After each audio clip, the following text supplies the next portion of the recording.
have finished round 16 of the skirt, and now we will do round 17, and all it is you slip stitch in the neck stitch and the chain 1 space,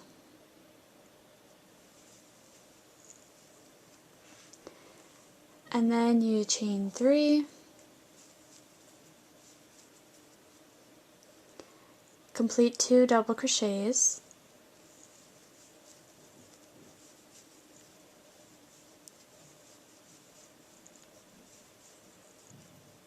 chain 1 and 3 double crochet,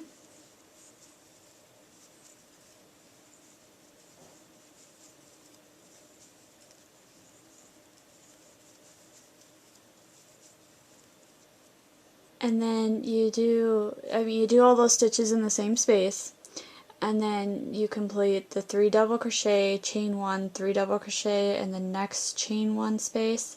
So we're basically making our shells bigger, and we'll still be going all the way around, and we'll be joining with a slip stitch in the top of this beginning chain 3 over here, and we will end up with 19 large shells. So I could do one again. So this is the next chain 1 space. We're going to complete 3 double crochets,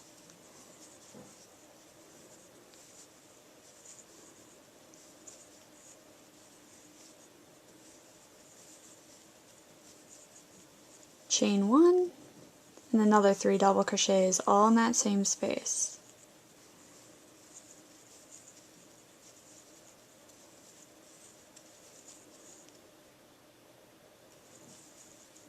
And there I've completed my large shell, and I will continue all the way around, and I'll join, and then I'll come back for round 18. So rounds 18 and 19 are pretty much the same as 17. The only difference is the beginning.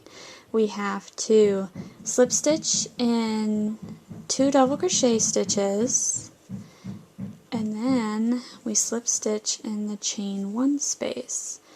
But then we still chain 3, complete 2 double crochets in the same space,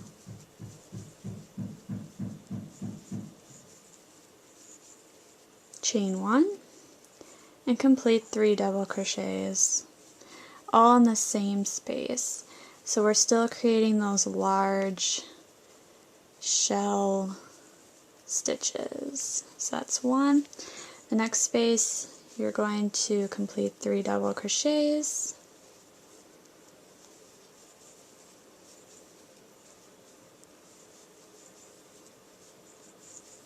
chain 1, and complete 3 double crochets in the same space. We'll still have 19 of these shells that go all the way around for both 18 and 19. At the end of round 18, you want to slip stitch in the beginning chain 3, and then when you complete this pattern again for 19, but at the end of 19, after you join to the beginning chain 3, then you want to fasten off. And then we'll be done with the skirt part of the gown, and we can move on to the sleeves. Okay, I fastened off and woven in my end, so I finished the skirt, and now we are going to go on to the sleeves. I already completed one sleeve. This pattern is the same for both sides, so I will go and do the right side now. And the difference between now is we're switching to our smaller hook. For me, that's the G size. So I'm going to make a slip knot. And then with our right side facing, which is the outside, we are going to go to the center stitch in the underarm, which is where we made one of our shell stitches. And we're going to attach our yarn to that stitch. We're going to attach it with a slip stitch. And this is the same space that we will be making our first small shell. So to do that, we will chain 3,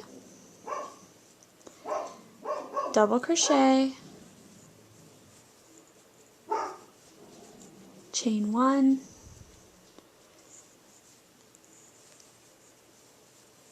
and complete 2 double crochets. Now we have our first small stitch, shell stitch.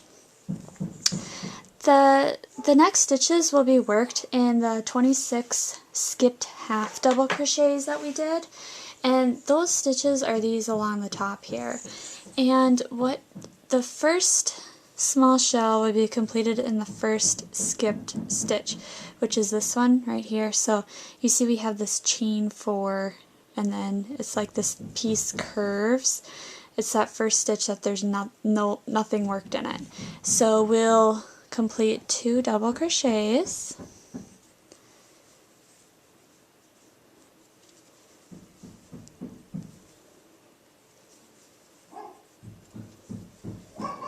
chain 1, and 2 double crochets.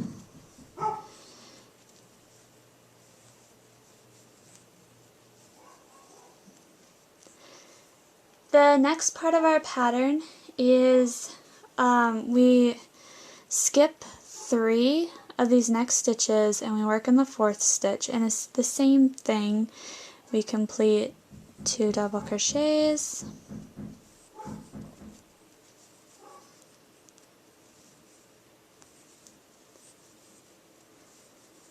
chain 1, complete another 2 double crochets,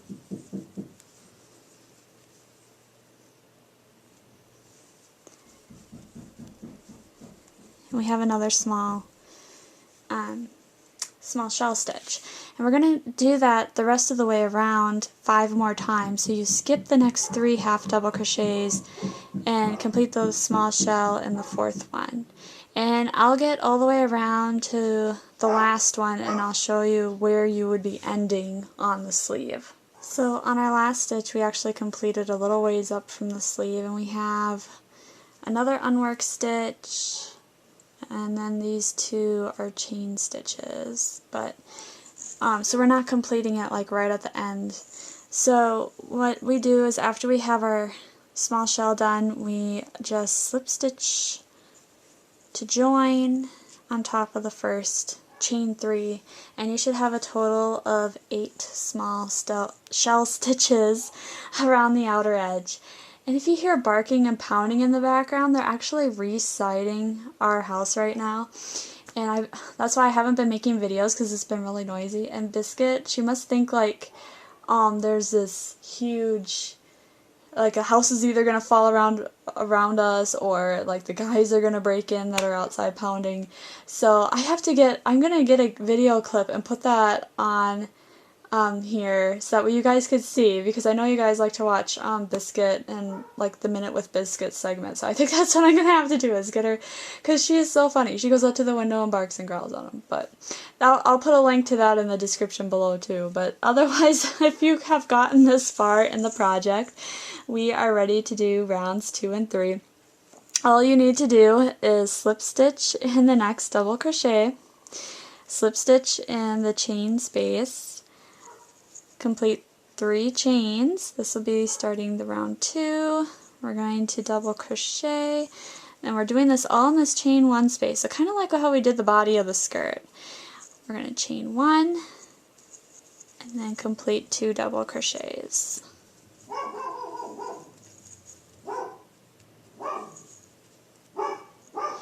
And then the next chain 1 space, and so that's the middle of the next shell, we'll complete 2 double crochets,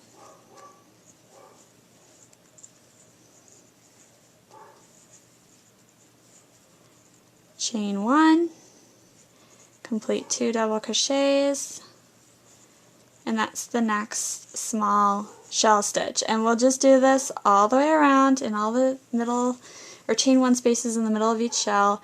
Come back to this beginning one and join, and that's going to be the same for round 3, and we'll have 8 shells in each round, and then at the end of round 3 we'll fasten off and weave in our ends, and then we'll be ready to do the back yoke edging. So we're almost done. Alright, so we got the sleeves done, we got the skirt done. It's really starting to come together. The last thing that we have to do is finish up this back raw edge of the yoke, and we have to make some button loops because we're going to be sewing on 3 buttons to have this fasten together. And what we're going to do for that is we're going to have our right side facing, and we're going to be using our smaller hook yet, which is the size G hook for me. And we are going to, oops,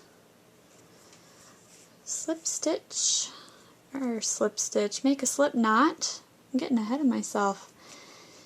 And we will slip stitch into the back here. It actually says to slip stitch in row end of half double crochet, which is the top right corner. So top right corner is up here. So I was trying to remember, this is actually our chain that chains the chain foundation we made up here. So I think I'm going to be going into this corner right here. There we go.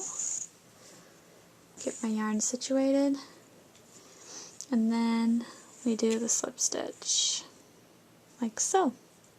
Alright, and then it says we'll be chaining 1, and then we'll complete 12 single crochet stitches across the right edge. So I'm gonna do 1, and there's no, just get them evenly spaced as much as possible. So that's 1, 2, I'm just going in the row ends as I work my way down.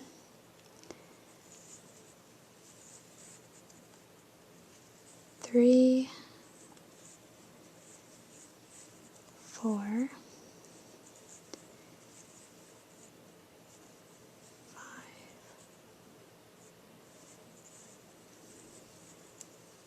6, and I'm weaving in my tail as I go, just to make it easier on me when I have to do all the finishing touches. That was 8, 9, oops, 10, careful not to split your yarn,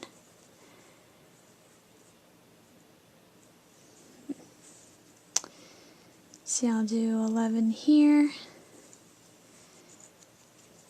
and 12 will go right here. There. That looks about even. And then it says that we're going to rotate the yoke to work across the left edge, and we'll be working 12 single crochets up the left edge like we did the right edge. And then we're also going to be making chain 3 loops in there too. We'll be making 3 of those, and they want us to evenly space those as well. So the pattern itself actually kind of gives you a pattern to follow to get them spaced evenly. So the first thing we'll be doing is single crocheting twice. So I'm going to do that. That's 1, and that's 2. And then it says to chain 3.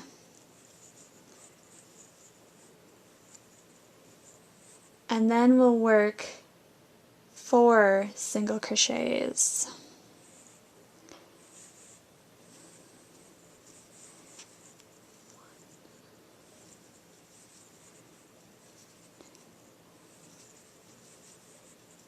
Three,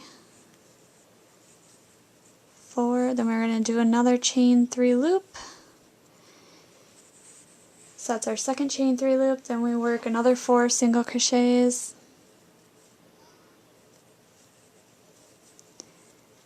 1, 2, 3, 4, and then it says to do another chain 3 loops. So that's our last one. And then we finish off with 2 single crochet stitches. So 1 and 2.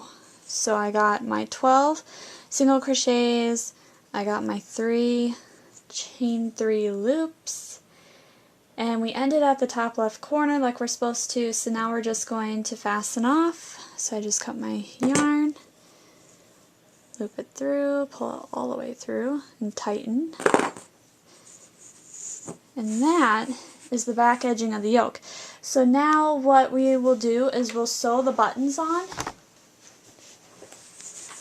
So we'll sew our buttons on evenly down the right edge, and all you have to do is make sure that they will be where your loops will be when you overlap. So to do that, I am just going to take the yarn I've been working with for the bodice, or for this project so far, because I will be changing colors now later on. And the tapestry needle I have that I weave in my ends with, that's pretty big to go through the buttonholes. So I'm actually switching to this smaller one. And I do my buttons a little bit different. Like I said, I know how to sew, but I like to cheat when I can. I don't like to weave in a lot of ends, so what I do is I knot them in the back. So I'm going to show you how I do this. The first thing I do is I'm going to do this top button for you guys right here. So my chain 3 loop is about right there, so it's about right up in the top corner. I have my buttons I'm holding my button and my piece of fabric between both my finger and my thumb, and I just go and I poke my needle through and up through the first hole. This is a button that has 4 holes in it, and then I just leave a tail like this, just long enough that I can hold on to it. Then I go to the 4th button, I'm just going to crisscross, and then I just, holding on to my tail on the other side, I pull the yarn through as tight as I can, just like that. And then I take my needle, bring it up through the back, through this top left hole, pull my yarn tight, and bring it through the last hole while there's no stitching, and pull it through tight. So I have that crisscross, and it's secured on there. Then on the other side, you should actually, if you want to, you can crisscross again to make it more secure. But when it's a 4, but if it was a 2 hole, I would just I go through like 2-3 times. But the crisscross ones, those 4 hole buttons, are pretty secure when you just do it the one time. But I just take that tail that I had and I just make a square knot, like so. Gonna make another square knot, and this is what really makes it secure, more or less, is that I'm knotting it.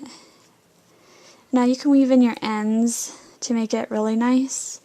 Me, I just take my scissors and I just cut off the yarn, leaving just really short tails, so it's just a knot in there. And when it's variegated like this, I don't think people really notice too much, but, or even when it's the same color as I used before, I don't think people notice it too much either. But so that's the first button. So when I put in my loop, it secures it just like that.